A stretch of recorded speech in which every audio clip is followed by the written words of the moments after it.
It was better late than never for the Cincinnati Bengals, although it's unclear how much better it's going to be. A special edition of PFTPM necessitated by the news that the Cincinnati Bengals have a new quarterback.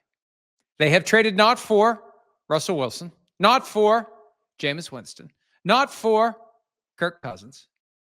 They did an in-state transaction. The Cleveland Browns, after benching Dillon Gabriel, have now sent him to the Bengals for a 5th-round pick, but along with a 6th-round pick from Cleveland to Cincinnati. So it's a net 1-round bump in a draft pick for the Browns, and they move on from the balance of Joe Flacco's salary for 2025 at a time when they had decided to see what Dillon Gabriel can do. And Gabriel did well enough that at this point, they don't really need Joe Flacco. Now, they have no veteran presence, at least no active veteran presence. Once Deshaun Watson is activated from the physically unable to perform list, he becomes the veteran who can help tutor Dillon Gabriel and maybe eventually Shedeur Sanders. The issue, though, for Cleveland is that they had too many quarterbacks. And we've seen Kenny Pickett go, and now we've seen Joe Flacco go, and the Bengals desperately needed help because the bottom line is their backup was playing like a backup, not a starter. When Jake Browning played 2 years ago, 4-3 in place of Joe Burrow, numbers were solid. He was a starter who just happened to be a backup. Now he's a backup and clearly a backup, and he'll go back to being a backup again, most likely, if they don't just get rid of him. I think they keep him around because if Joe Flacco gets injured, they're going to need somebody, and the only other option they have is Brett Rippon. The question now becomes, how quickly can Flacco get up to speed in the Cincinnati offense? And when you consider he's got 2 great weapons in Jamar Chase and T. Higgins, probably the 2 best receivers he's ever had on a team, and he's been playing for a long time, is this just a matter of throw the ball up to them? That was the plan against the Broncos after the Vikings blew the Bengals out in week 3, the Monday night game against Denver.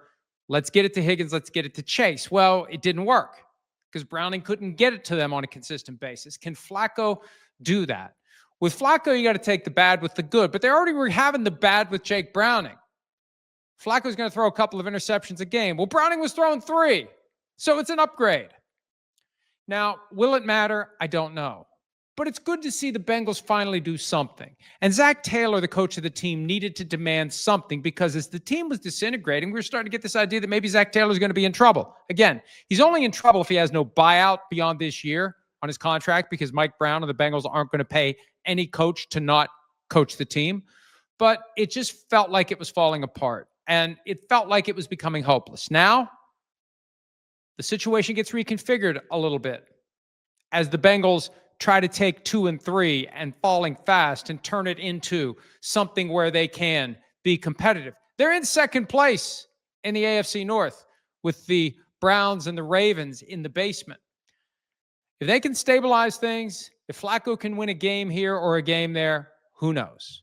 Maybe the Cincinnati Bengals can make things a little more interesting than they had been as they await for Joe Burrow's return mid-December at the earliest. And let's face it, if they don't turn things around, if they aren't competitive, if they aren't in the mix, they're not going to bring him back this year. It's all going to come down to Flacco. So for Flacco, success means he gets benched, right?